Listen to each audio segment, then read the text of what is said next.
This is Advanced Higher Chemistry, Unit 1, and this is Physical Chemistry, and the topic we're looking at today is under the Reaction Feasibility heading, and specifically this lesson is all about enthalpy.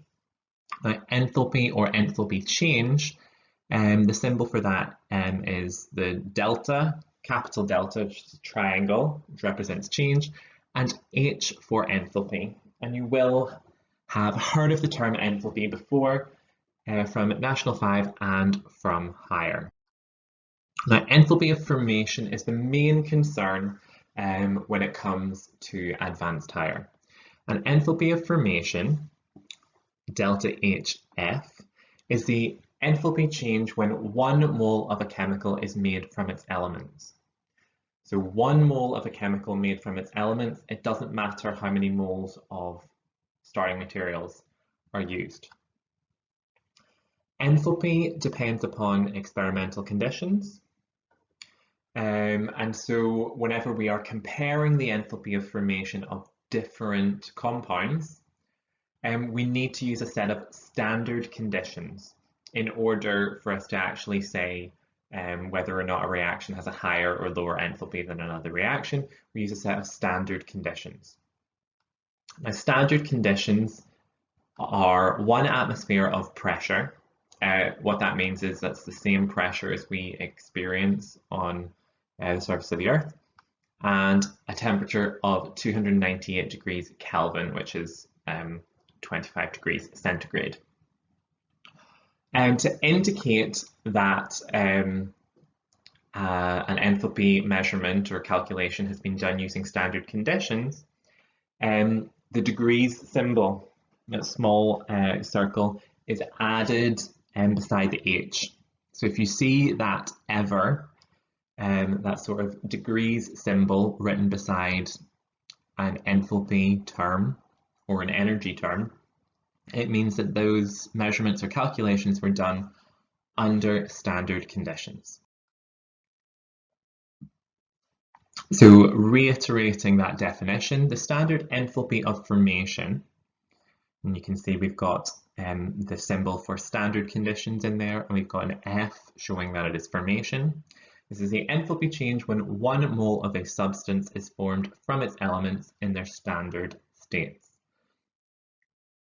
So we've got a list of 4 equations here, and what I'd like you to do is look through all of them and see which one of them, or more than one of them, do you think refers to the equation that would allow us to work out or represent the enthalpy of formation of ethanol.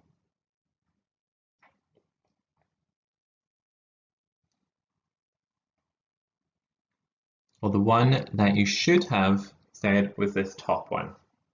Remember, standard enthalpy of formation is the enthalpy change for the formation of 1 mole of a substance using its elements in their standard state. So you can see carbon is a solid in its standard state, hydrogen is a gas in its standard state, and oxygen is a gas in its standard state. You'll also remember that hydrogen and oxygen are diatomic molecules, and as elements they exist as molecules, not as single elements. The rest of them are not representative. So the second one, we've got water added in to the formula, and water is a compound, it's not an element, therefore cannot be used to work out standard enthalpy of formation. For the third one, we have the right number of atoms and we have the right state symbols for everything. However, hydrogen and oxygen are not in their standard state because they are atoms rather than compounds. And again, in the final one, we have water in it, and water is not an element. And if we're not starting from an element, we cannot have an enthalpy of formation. Now, elements and compounds. Elements are not formed from chemical reactions inherently. Obviously, you can do a reaction to make an element as a side product, but an element can never be the only product of a chemical reaction. and as such, it cannot have an enthalpy of formation. So the standard enthalpy of formation for any element is 0. The data booklet on page 10 has a list of standard enthalpy of formation for several compounds, and you can use those in calculations. If you're ever needing to do a calculation and you haven't been given the standard enthalpy of formation, it's probable that it is because you need to get the information from page 10. If it is an exam question and you don't have the enthalpy of formation from page 10 and it doesn't give you the enthalpy of formation from the question, there has to be another way in which you can work it out, or they have completely messed up the question. You should always have access to this information, and if you've not got access to this information, there's probably a different way of doing the question. When it comes to standard enthalpy change, this is, instead of looking at making a compound, we're looking at a chemical reaction. Now, this is the energy change for any chemical reaction.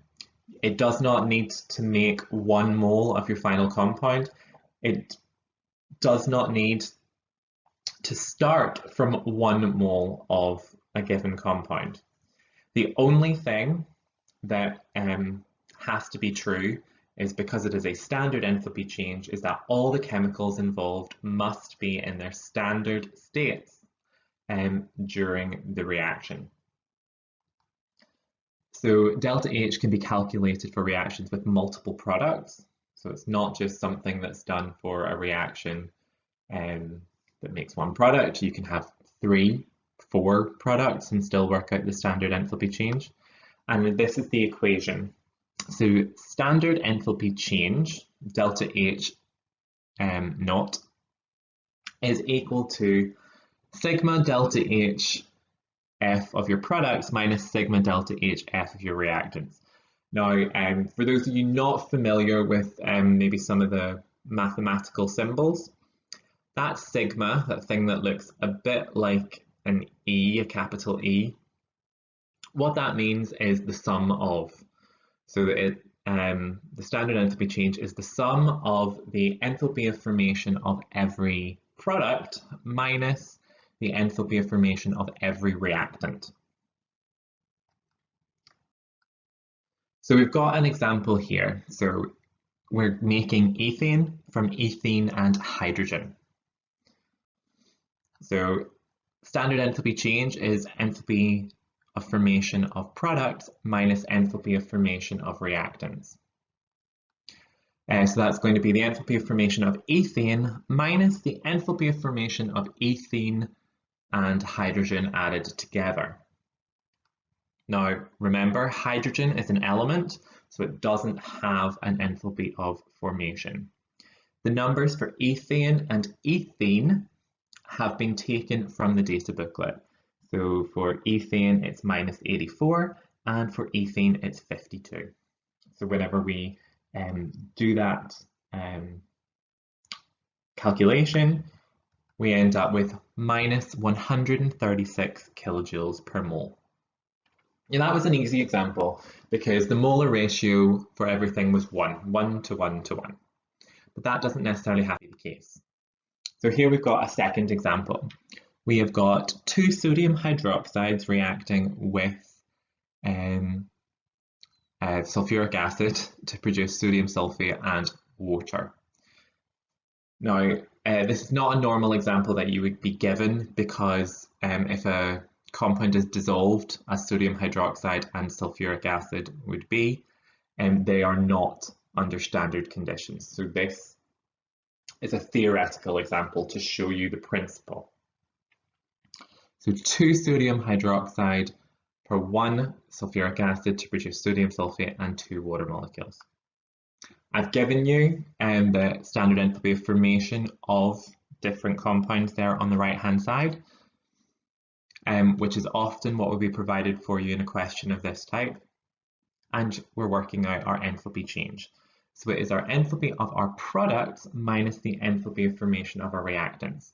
Now, all we do is if there is a stoichiometry involved for a given reactant or product, we multiply that enthalpy of formation by that stoichiometry.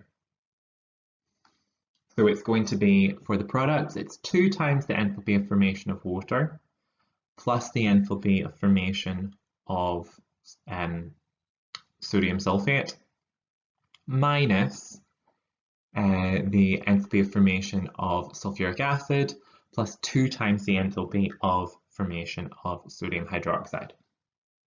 I like to set out the questions using lots of brackets because that helps me keep everything in order. So especially when you're dealing with negative values and you might be subtracting negative numbers, if you keep everything in brackets until you've dealt with it, it allows your brain to process it, and it also allows the person marking your question to follow what you're doing much more easily. So when I multiply that out, we get 572, 1387, both negative numbers for our products, and then we're going to subtract minus 375 and minus 852 for our reactants. So it's minus 1959 minus 1587. And remember, double negative equals positive, and we end up with minus 372 kilojoules per mole. So we have got final example. And this time you've been given the standard enthalpy change and been told to work out the enthalpy of formation. So you can work that back. So if you look in your data booklet, page 10, you'll see that you're provided with the enthalpy of formation of ethanol and you're provided with the enthalpy of formation of ethene, but water doesn't have a standard enthalpy of formation that you've been provided with. If you're given the standard enthalpy change, you can now work out the enthalpy of formation of water. So we've got the equation as normal,